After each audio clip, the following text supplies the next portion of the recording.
लाल सागर में एक बार फिर भारतीय नाविकों की सुरक्षा को लेकर बड़ा सवाल खड़ा हो गया है। यमन के समुद्री क्षेत्र के पास भारतीय ध्वज वाले मालवाहक पोत MSV फैज़े नूरे औलिया को निशाना बनाया गया। हमले के बाद जहाज समुद्र में डूब गया। लेकिन इस पूरी घटना में राहत की सबसे बड़ी खबर ये है कि जहाज पर सवार सभी 14 क्रू सदस्य सुरक्षित बचा लिए गए हैं, जिनमें 13 भारतीय नागरिक और एक यमनी नागरिक शामिल है। आखिर भारतीय जहाज को किसने निशाना बनाया, हमला कैसे हुआ और सबसे बड़ा सवाल, भारत सरकार ने अपने नाविकों की सुरक्षा को लेकर क्या कदम उठाए हैं। दरअसल केंद्रीय पोत परिवहन मंत्री सर्बानंद सोनोवाल के मुताबिक यमन के समुद्री क्षेत्र के पास भारतीय ध्वज वाले MSV फैज़े नूरे औलिया को एक प्रोजेक्टाइल से निशाना बनाया गया। हमले के बाद जहाज पलट गया और देखते ही देखते समुद्र में डूब गया। सागर, जो दुनिया के सबसे व्यस्त समुद्री व्यापारिक मार्गों में से यमन के तट के पास भारतीय झंडे वाले कमर्शियल जहाज पर हमला हुआ। इसके बाद जहाज समंदर में डूब गया। जहाज पर सवार सभी 13 भारतीयों को बचा लिया गया। ये रिपोर्ट देखिए।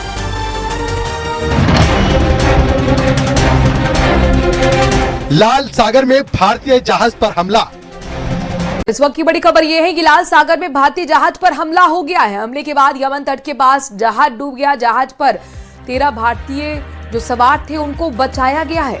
भारत ने जहाज पर हमले की निंदा की। MEA की तरफ से बयान आया है, मालवाहक जहाजों पर हमले बंद होने चाहिए। हर बार ऐसा ही होता है। अमेरिका ने हमला किया, ईरान ने हमला किया, यूक्रेन रशिया वार में भी भारतीय पोर्ट्स पर हमला होता रहा। अब सिर्फ होती ही रह गए थे, उनने भी भारतीय शिप्स पर हमला कर दिया और तबाह बर्बाद कर दी भारतीय पोर्ट। और विशु गुरु क्या कर रहा है? विशु गुरु अपने बबलू को बोलता है कि जाकर कंडेम्प्ट कर दो, और ये ट्रम्प के सामने भी जाकर बातें करने वाला था, पर ट्रम्प के सामने जाकर ये कोई भी बात ना कर सका। सिर्फ भारतीय शिप्स पर ही हमले होते हैं। पिछली मरतबा अमेरिका ने हमला किया था तो मोदी यहाँ से बड़ी बड़ी बातें करके गया था कि ट्रम्प के आगे जाके ये बोलूंगा, पर ट्रम्प के सामने जाकर मोदी कुछ भी ना बोल पाया। हुतियों ने भी देखा है कि मोदी कुछ भी नहीं बोलता। हुतियों ने भी हमला करके इनकी शिप तबाह बर्बाद कर दी। मसले तो पूरी दुनिया के हैं, पर हमले तो सिर्फ भारतीयों के जहाजों पर ही होते हैं। कोई भी मुल्क भारतीयों को नहीं छोड़ता। जहाँ से गुजरते हैं वहाँ पर ही हमले होते हैं। स्ट्रेट ऑफ हार्मोस हो या फिर बियर रेड सी हो या फिर बाबल मंतब हो, हर जगह भारतीयों पर ही हमले होते हैं। और भी काफी जहाज वहाँ से गुजरते हैं। हर मरतबा सिर्फ भारतीयों के ही जहाज पर हमला क्यों होता है? क्योंकि भारतीय कुछ जवाब नहीं दे पाते। आइए आपको वीडियो दिखाते हैं। अगर आपने चैनल को सब्सक्राइब नहीं किया, सबसे पहले चैनल को सब्सक्राइब कर दें और वीडियो को जरूर लाइक कीजिएगा। समंदर में डूबा जहाज, बच गए 13 भारतीय नागरिक। लाल सागर में एक बड़ा समुद्री हादसा होते होते टल गया। यमन के तट के पास भारतीय झंडे वाले मालवाहक जहाज MSV फैज़ नूरे औलिया पर अचानक हमला हुआ। बताया जा रहा है कि विस्फोटकों से भरी ड्रोन बोट या प्रोजेक्टाइल की टक्कर के बाद जहाज में पानी भरने लगा। कुछ ही देर में वो पलटकर समंदर में डूब गया। गनीमत ये रही कि यमन के कोस्ट गार्ड, नेवी और नेशनल रेजिडेंस फोर्सेज ने तुरंत रेस्क्यू ऑपरेशन चलाया। जहाज पर सवार सभी 14 नाविकों को सुरक्षित बाहर निकाल लिया गया। इनमें 13 भारतीय और एक यमन का नागरिक शामिल है। सभी को सुरक्षित मोखा बंदरगाह पहुंचाकर मेडिकल सहायता भी दी गई। भारत सरकार ने इस हमले पर कड़ा रुख अपनाया है। विदेश मंत्रालय ने हमले की निंदा की है। रियाद में भारतीय दूतावास लगातार हालात पर नजर बनाए हुए है और यमन के अधिकारियों के साथ संपर्क में है, ताकि भारतीय नागरिकों की सुरक्षा सुनिश्चित की जा सके। केंद्रीय मंत्री सर्बानंद सोनोवाल ने इसे बिना उकसावे की घटना बताया।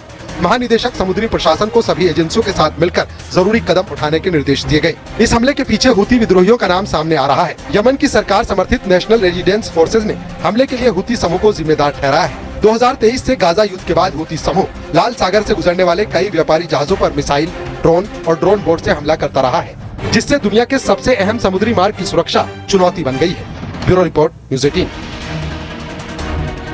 इस घटना को लेकर कुछ रिपोर्टों में नेशनल रेजिस्टेंस फोर्स यानी NRF के हवाले से दावा किया गया है कि जहाज पर विस्फोटकों से लदी एक नाव के जरिए हमला किया गया। बताया जा रहा है कि ये घटना हुती नियंत्रण वाले होदेदा बंदरगाह के करीब 13 समुद्री मील दक्षिण में हुई।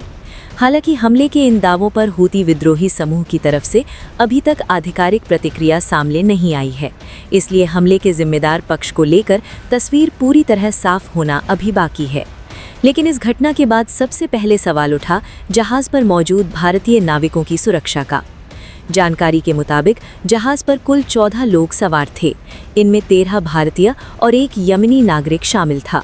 हमले के बाद यमन के तट रक्षक बल ने सभी क्रू सदस्यों को सुरक्षित बाहर निकाला और उन्हें मोखा बंदरगाह पहुंचाया। बचाव अभियान के बाद सभी को जरूरी चिकित्सा सहायता भी उपलब्ध कराई गई। राहत की बात यह है कि इस घटना में किसी भी नाविक के हताहत होने की खबर नहीं है। अब बात भारत सरकार के एक्शन की। केंद्रीय मंत्री सर्बानंद सोनोवाल ने साफ कहा है कि भारतीय नागरिकों की सुरक्षा सरकार की सर्वोच्च प्राथमिकता है। उन्होंने महानिदेशक समुद्री प्रशासन यानी DGMA को निर्देश दिए हैं कि इलाके में मौजूद सभी संबंधित एजेंसियों के साथ लगातार समन्वय किया जाए और भारतीय नाविकों की सुरक्षा सुनिश्चित की जाए। सिर्फ इतना ही नहीं, बचाए गए चालक दल को हर संभव सहायता उपलब्ध कराने के भी निर्देश दिए गए हैं। वहीं विदेश मंत्रालय ने भी इस हमले की कड़ी निंदा की है। भारत ने साफ कहा है कि व्यावसायिक जहाज़ों को निशाना बनाने की घटनाएं तुरंत बंद होनी चाहिए। विदेश मंत्रालय के मुताबिक जहाज पर सवार सभी 13 भारतीय नागरिक सुरक्षित हैं। रियाद स्थित भारतीय दूतावास पूरे मामले पर नजर बनाए हुए है और यमन के अधिकारियों के साथ लगातार संपर्क में है ताकि नाविकों को जरूरी सहायता मिलती रहे। अब सवाल ये है कि लाल सागर इतना संवेदनशील क्यों बना हुआ है। दरअसल लाल सागर और यमन के आसपास का समुद्री इलाका पिछले काफ़ी समय से संघर्ष और हमलों के कारण अंतर्राष्ट्रीय चिंता का केंद्र बना हुआ है। ये क्षेत्र वैश्विक व्यापार और ऊर्जा आपूर्ति के लिए बेहद महत्वपूर्ण समुद्री मार्गों में शामिल है।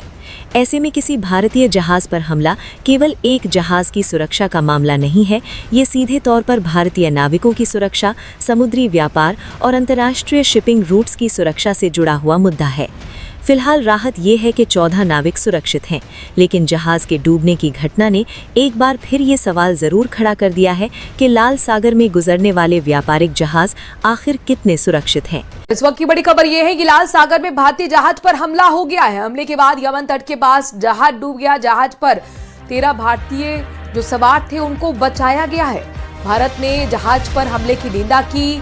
MA की तरफ से बयान आया है, मालवाहक जहाजों पर हमले बंद होने चाहिए। तो लाल सागर में भारतीय जहाज पर हमले के बाद यमन तट के पास जहाज डूब गया, लेकिन गनीमत ये रही कि जहाज पर सवार सभी यात्रियों को बचा लिया गया है, भारतीयों को बचा लिया गया है। 13 भारतीय इसमें सवार थे।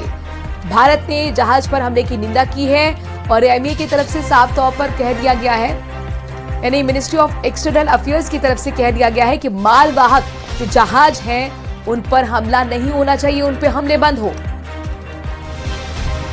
और इसी बीच एक बड़ी खबर है, रेड सी में यमन के पास भारतीय जहाज पर हमला किया गया। हमले के बाद कमर्शियल शिप डूबा समेत 14 नाविकों को बचाया गया। 14 में से 13 भारतीय नाविक थे। तो यमन कोस्ट गार्ड ने नाविकों को बचाया है, ये बड़ी खबर है। भारत की तरफ से बात की गई है। यमन में जो हुतीज हैं उनकी तरफ से बड़ा अटैक किया गया था। सबसे बड़े प्रॉक्सीज में से एक माने जाते हैं हुती विद्रोही, और तस्वीरें आप देखिए, MA की तरफ से उसको लेकर बयान भी जारी किया गया। 14 में से 13 भारतीय नाविक थे, उन्हें बचाया गया है। यमन कोस्ट गार्ड ने नाविकों को किसी तरीके से यहाँ पर बचाया या अटैक, जिसके बाद उनका रेस्क्यू किया गया है। ये बड़ी जानकारी सब मिल रही है। तस्वीर आपके सामने यमन तक, जिसके बाद इस शिप को टारगेट किया गया और हुतियों द्वारा इसे टारगेट किया गया, जिसके बाद इन नाविकों को बचाया गया है। कुल 14 नाविक इस शिप पे सवार थे, जिसमें 13 भारतीय थे, जिन्हें सुरक्षित वहां से निकाला गया। यमन तट के पास भारतीय शिप जिसमें टारगेटेड हमले किए गए। भारतीय शिप पर हुती विद्रोहियों ने अटैक किया। सुसाइड बोट की जो कमर्शियल शिप थी उससे टक्कर हुई। तो टक्कर के बाद MSV फैजे नूर ए औलिया, ये शिप भारत की थी जो डूब गई, और यमन के कोस्ट गार्ड ने सभी 14 नाविकों को बचाया है। रेड सी में अटैक किया गया। कार्गो शिप में 14 से 13 नागरिक भारतीय थे, उनको नाविकों को रेस्क्यू किया गया है। यमन कोस्ट गार्ड ने मदद की। और 2 तस्वीरें आपके सामने हैं। हुती विद्रोहियों की तरफ से अटैक किया गया था, जिसमें पूरी शिप तबाह हो गई।